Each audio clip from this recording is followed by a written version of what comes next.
स्वागत है दोस्तों। आज के मुख्य समाचार में आज देश और दुनिया से कई अहम और बड़ी खबर आ रही है। बात करेंगे हर खबर पर विस्तार से। बुलडोजर एक्शन पर रोक की याचिका पर सुप्रीम कोर्ट में सुनवाई, अफसरों पर कार्रवाई की जमीयत उलमा हिंद ने की मांग। वहीं अगली बड़ी खबर में आपको बताएंगे पैगंबर पर टिप्पणी करने वालों पर एनएसए के तहत हो मुकदमा। इसी के साथ अगली बड़ी खबर में आपको बताएंगे यूएई ने भारतीय गेहूं के एक्सपोर्ट और री एक्सपोर्ट पर लगाई रोक। एक और बड़ी अपडेट, मोदी सरकार के 8 साल काले अध्याय के रूप में याद किए जाएंगे अशोक गहलोत का बड़ा बयान। इसी के साथ अगली बड़ी खबर में आपको बताएंगे अब बिहार में मचेगा घमासान, पड़ सकती है भाजपा और जेडीयू में दरार। एक और बड़ी अपडेट, सोनिया राहुल को कुछ हुआ तो भारत में लगा देंगे आग, कांग्रेस के इस नेता के बयान पर मचा बवाल। इसी के साथ अगली बड़ी खबर में आपको बताएंगे राष्ट्रपति चुनाव को लेकर एक उम्मीदवार उतारने पर तैयार हुआ विपक्ष, शरद पवार कर चुके हैं इनकार, ममता बनर्जी ने सुझाव दो नए नाम। एक और बड़ी अपडेट, पैगंबर पर नुपुर शर्मा के बयान को लेकर संयुक्त राष्ट्र ने दिया बड़ा बयान। तो चलिए देख लेते आज की पहली बड़ी खबर। पैगंबर पर टिप्पणी करने वालों पर एनएसए के तहत हो मुकदमा। दरअसल दोस्तों,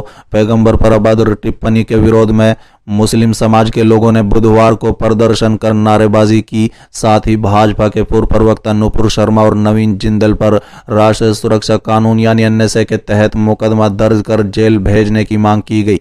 बता दें कि टाउन हॉल वाली मस्जिद के गेट पर राष्ट्रपति को संबोधित ज्ञापन दौरान काफी सुरक्षा व्यवस्था रही। बता दें कि पैगंबर इस्लाम पर टिप्पणी के विरोध में बुधवार को टाउन हॉल स्थित मस्जिद में शहर की मस्जिदों के इमाम और अन्य लोग एकत्रित हुए। मस्जिद में जलसे में वक्ताओं ने कहा कि नुपुर शर्मा ने पैगंबर इस्लाम पर अभद्र भाषा का प्रयोग किए जाने से देश भर में धार्मिक उन्माद फैल रहा है। अभद्र टिप्पणी करने वालों को गिरफ्तार करने के बजाय विरोध करने वालों को जेल भेजकर कार्रवाई की जा रही है। उनकी संपत्ति को जब्त कर मकानों को गिराया जा रहा है। यदि नुपुर शर्मा को गिरफ्तार कर जेल भेज दिया जाए तो देश भर में विरोध प्रदर्शन खुद ही समाप्त हो जाएंगे। इसके बाद शहर पेश इमाम मौलाना हुजूर अहमद मंजूरी के नेतृत्व में दिए ज्ञापन में धार्मिक भावनाओं को ठेस पहुंचाने वाली नुपुर शर्मा और नवीन जिंदल पर एनएसए के तहत मुकदमा कायम कर तुरंत जेल भेजने, सोशल मीडिया पर धार्मिक भड़काव डिबेट पर पूरी तरह से रोक लगाने की मांग की गई। चलिए अगली खबर, पैगंबर पर नुपुर शर्मा के बयान को लेकर संयुक्त राष्ट्र ने दिया बड़ा बयान। दरअसल दोस्तों, भाजपा की पूर्व प्रवक्ता नुपुर शर्मा और नवीन कुमार जिंदल द्वारा पैगंबर पर दिए कथित विवादित बयानों को लेकर अब भी देश में तनाव का माहौल बना हुआ है। कई राज्यों में हिंसा की घटनाएं सामने आ चुकी हैं। तमाम मुस्लिम देशों ने भी इस बयान को लेकर भारत से आपत्ति जताई। बता दें कि इसी बीच संयुक्त राष्ट्र ने भारत से इन हिंसाओं को रोकने की अपील की। बता दें कि नुपुर शर्मा के पैगंबर पर दिए कथित बयान को लेकर पूछे गए सवाल का संयुक्त राष्ट्र महासचिव एंटोनियो गुतेरेस के प्रवक्ता स्टीफन दुजारिक ने जवाब दिया। उन्होंने भारत से अपील की है कि कथित धार्मिक मतभेदों और घृणा पर आधारित हिंसा की घटनाओं को रोकना चाहिए। उन्होंने किसी भी तरह की हिंसा को रोकने का आह्वान किया है। साथ ही उन्होंने एक संवाददाता सम्मेलन में कहा है कि गुतेरेस ने धर्म के पूर्ण सम्मान की बात कही है। पैगंबर के बारे में कथित आपत्तिजनक टिप्पणी के बाद भारत में हुई हिंसा को लेकर संयुक्त राष्ट्र के रुख के बारे में भी पूछे जाने पर दुजारिक ने कहा है कि हमारा रुख धर्म का पूर्ण सम्मान करना, किसी भी तरह के नफरती भाषण और उकसाव के खिलाफ बोलना और किसी भी प्रवक्ता की हिंसा, विशेष रूप से धार्मिक मतभेद और नफरत पर आधारित हिंसा को रोकना है। चलिए अगली खबर, मोदी सरकार का 8 साल काले अध्याय के रूप में याद किए जाएंगे अशोक गहलोत का बड़ा बयान। दरअसल दोस्तों, राहुल गांधी से बुधवार को तीसरे दिन भी ईडी दफ्तर में पूछताछ जारी है। वहीं कांग्रेस इसके विरोध में सड़क तक विरोध प्रदर्शन कर रही है। बता दें कि तीसरे दिन मुख्यमंत्री अशोक गहलोत ने कहा है कि केंद्र की नरेंद्र मोदी सरकार के बीते 8 साल इतिहास में काले अध्याय के रूप में याद किए जाएंगे। बता दें कि राहुल गांधी से बुधवार को तीसरे दिन भी ईडी दफ्तर में पूछताछ जारी थी। वहीं कांग्रेस नेता और कार्यकर्ताओं की ओर से इसके विरोध में सड़क तक विरोध प्रदर्शन किए जा रहे थे। बता दें कि कांग्रेस मुख्यालय में पूरे मामले को लेकर राजस्थान के मुख्यमंत्री अशोक गहलोत के नेतृत्व में राज्यसभा सांसद मुकुल वासनिक और अन्य नेता मौजूद थे। बता दें कि सुरजेवाला सहित कांग्रेसी नेताओं ने प्रेस वार्ता कर केंद्र की मोदी सरकार पर मौजूदा दौर को लेकर जमकर निशाना साधा। मुख्यमंत्री अशोक गहलोत ने कहा है कि केंद्र की नरेंद्र मोदी सरकार के बीते 8 साल इतिहास में काले अध्याय के रूप में याद किए जाएंगे।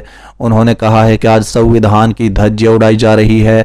सरकार और जांच एजेंसियां हमारी बात सुनने को तैयार नहीं है, जबकि कांग्रेस शासन में सबकी बात सुनी जाती थी। इससे देश का वातावरण ठीक नहीं है। सीएम गहलोत ने पीएम मोदी से मांग की कि वो शांति भाईचारे के लिए देश को संबोधित करे, क्योंकि आज समाज का हर वर्ग इस सरकार में परेशान है, भयग्रस्त और चिंतित है। इस माहौल में भी केवल राहुल गांधी ही ऐसा नेता है और विपक्ष की आवाज है जो पीएम मोदी और भाजपा के खिलाफ खुलकर बोल रहे हैं।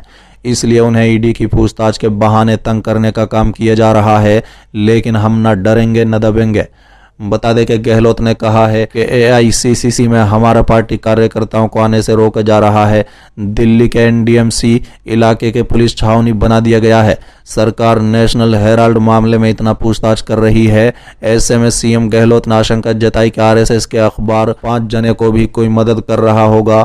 यदि कांग्रेस ने नेशनल हेराल्ड को मदद की है तो क्या गलती कर दी? आज भी संपत्ति एजीएल की है, कानूनन उसको कोई खरीद या बेच नहीं सकता।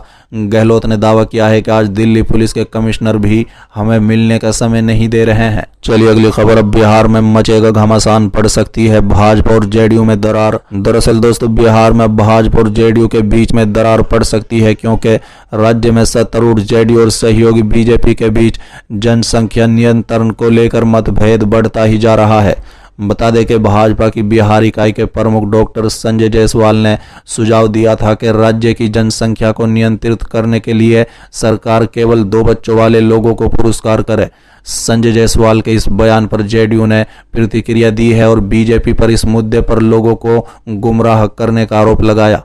बता दें कि जेडीयू के एमएलसी नीरज कुमार ने एक इंटरव्यू में बताया कि बीजेपी बिहार की आबादी पर आधा सच बता रही है। जायसवाल ने मांग की थी कि जिन लोगों को केवल 2 बच्चे हैं, सरकार प्रोत्साहित के रूप में उन्हें 25 किलो मुफ्त राशन और आयुष्मान स्वास्थ्य कार्ड दे। बता दें कि उधर मुख्यमंत्री नीतीश कुमार जनसंख्या नियंत्रण कानून लाने की केंद्र की योजना को सिरे से खारिज कर चुके हैं। नीतीश कुमार ने दावा किया था कि केवल शिक्षा और जागरूकता जनसंख्या के नीचे लाने में मदद कर सकती है। नीतीश कुमार के इस दावे को दोहराते हुए नीरज कुमार ने कहा है कि बीजेपी को पहले जवाब देना चाहिए कि एनडीए ने 2 बच्चों को मानदंड को बढ़ावा देने के लिए प्रोत्साहन को क्यों खारिज कर दिया था। चलिए अगली खबर। सोनिया राहुल को कुछ हुआ तो भारत में लगा देंगे आग, कांग्रेस के नेता के बयान पर मचा बवाल। दरअसल दोस्तों, महाराष्ट्र के नागपुर में कांग्रेस नेता शेख हुसैन ने पीएम नरेंद्र मोदी के खिलाफ टिप्पणी की है। बता दें कि मामले को लेकर नागपुर के गिट्टी खदान पुलिस स्टेशन में मुकदमा दर्ज किया गया है। आरोप है कि शेख हुसैन ने पीएम नरेंद्र मोदी के खिलाफ अपमानजनक भाषा का उपयोग किया। पुलिस ने पिछली रात धारा 249 और 504 आईपीसी करने की मंशा से जानबूझकर अपमान के तहत प्राथमिकी दर्ज की है। बता दें कि शेख हुसैन नागपुर में कांग्रेस के जिला अध्यक्ष भी रहे हैं। उन्होंने एक दिन पहले कांग्रेस के प्रदर्शन में कहा है कि भारत में बेरोजगारी बढ़ रही है, उनको रोजगार देने का काम करे, किसानों की दिक्कतें समाप्त करने का काम करे, फालतू के काम करना बंद करे। वरना शेख ने यह भी कहा है कि सोनिया गांधी और राहुल गांधी को कुछ हुआ तो देश में आग लगेगी।